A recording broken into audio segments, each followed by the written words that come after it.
আজ পয়লা বৈশাখ সকাল থেকেই কিন্তু বিভিন্ন কেন্দ্রের প্রার্থীরা জোর কদমে ভোট প্রচার করছেন। এই মুহূর্তে আমার পাশে রয়েছেন কামারহাটি কেন্দ্রের তৃণমূল প্রার্থী মদন মিত্র। একেবারে কিন্তু ধুতি পাঞ্জাবি পরে বাঙালিয়ানায় সেজে তিনি কিন্তু একেবারে মাছ রান্না করছেন।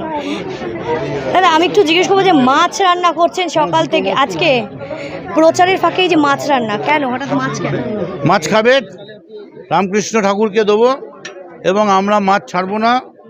মাছে ভাতে বাঙালি, এবং বিজেপি যদি আসে এই মাছটা আমাদের ছেড়ে দিতে হবে। আমরা ছাড়বো না, আমরা ধুতি পাঞ্জাবি ছাড়বো না, আমরা কিছুতেই নাগড়া ছাড়বো না, আবার আমরা মাছও ছাড়বো না।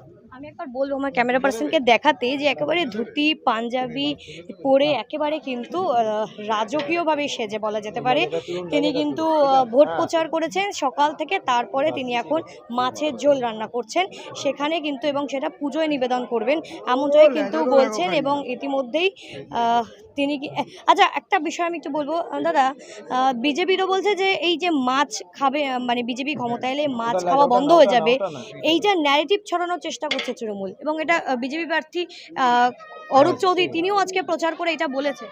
বিজেপি সব মিথ্যা কথা বলছে, ওরা মিথ্যাবাদী। ওরা সকালে যা করে রাত্রে তা করে না। সকালে বলে এনআরসি করবো, রাত্রিরে করে না, ওরা মিথ্যা কথা। জেনুইন ভোটারকে বলে বহিরাগত বাংলাদেশি। বিজেপি গোহারান হাঁটছে 250 ভোট নিয়ে, মমতা ব্যানার্জি ফির পাওয়ারে আসছে। আমরা এখন ঠাকুরের উদ্দেশ্যে প্রসাদ হয়ে গেল, এই প্রসাদ থেকে সবাইকে বিন্দু বিন্দু করে পুড়ে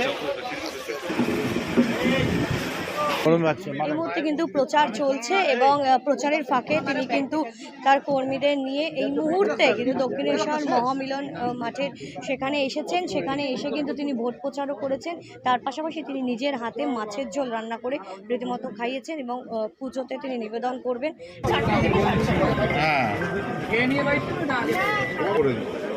আমার তো মিটিং আছে, দাদাকে আবার প্রেস নিতে আসছে। 8 ঘন্টা বাঁচবো বলতে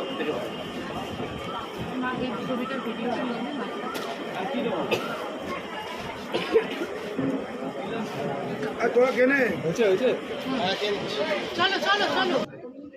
দক্ষিণেশ্বর থেকে ক্যামেরায় পার্থপতি মালদা, এশিয়ার সিং রিপোর্টার, সঠিক বার্তা।